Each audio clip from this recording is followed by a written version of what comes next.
एक वन में एक पुराने पेड़ की खोख में एक चकोर रहता था। उसी पेड़ के आसपास कई और पेड़ थे जिन पर फल और बीज उगते थे। उन्हीं फलों और बीजों को खाकर चकोर अपना जीवन आराम से गुजार रहा था। इसी तरह कई वर्ष बीत गए। एक दिन उड़ते उड़ते एक दूसरा चकोर उस पेड़ की टहनी पर आ बैठा। बातचीत के दौरान उसे ये जानकर आश्चर्य हुआ कि पहला चकोर केवल फल और बीज खाकर ही जीवन बिता रहा है। उसने कहा, भाई, दुनिया में खाने के लिए केवल फल और बीज ही नहीं होते। खेतों में उगने वाला अनाज बहुत स्वादिष्ट होता है। कभी अपना स्वाद बदल कर देखो। दूसरे चकोर के उड़ जाने के बाद पहला चकोर सोच में पड़ गया। उसने तय किया कि अगले दिन वो दूर दिखने वाले खेतों की ओर जाएगा। अगले दिन वो उड़कर एक खेत में पहुंचा जहां धान की फसल लहलहा रही थी। उसने कोपलें खाईं जो उसे बेहद स्वादिष्ट लगीं। पेट भरकर वो वहीं सो गया। वो कई दिनों तक वहीं रहा, खाता पीता और सोता रहा। 6-7 दिन बाद उसे अपने घर की याद आई और वो वापस लौटा। उधर उसी समय एक खरगोश अपने टूटे हुए बिल के कारण नए घर की तलाश में भटक रहा था।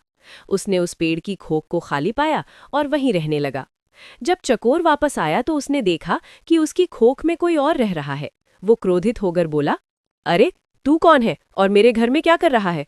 खरगोश बोला, ये घर मेरा है, मैं 7 दिन से यहाँ रह रहा हूँ। चकोर गुस्से में बोला, मैं यहाँ वर्षों से रह रहा हूँ, किसी भी पड़ोसी से पूछ लो। दोनों में झगड़ा बढ़ गया। चकोर न्याय की गुहार लेकर पड़ोसियों के पास गया, लेकिन कोई खुलकर मदद करने नहीं आया।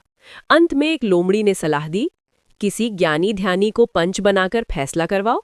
दोनों पंच की तलाश में निकल पड़े। घूमते घूमते वे गंगा के किनारे पहुंचे जहां एक बिल्ली तपस्या में बैठी थी। उसके माथे पर तिलक था, गले में जनेऊ, हाथ में माला और वो मृगछाला पर बैठी थी। उसे देखकर दोनों बहुत प्रभावित हुए। खरगोश बोला, इसी से फैसला करवाते हैं। चकोर को थोड़ा संदेह था पर वो भी मान गया।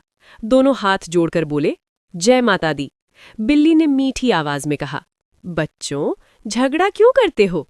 पास आकर मेरे कान में धीरे धीरे बताओ, मेरी सुनने की शक्ति कमजोर है। जैसे ही दोनों पास आए, बिल्ली ने झपट्टा मारा और दोनों को खा गई। सीख, 2 लोगों के झगड़े में अक्सर तीसरे का ही लाभ होता है, इसलिए झगड़ों से दूर रहना चाहिए और आंख मूंद कर किसी पर भरोसा नहीं करना चाहिए।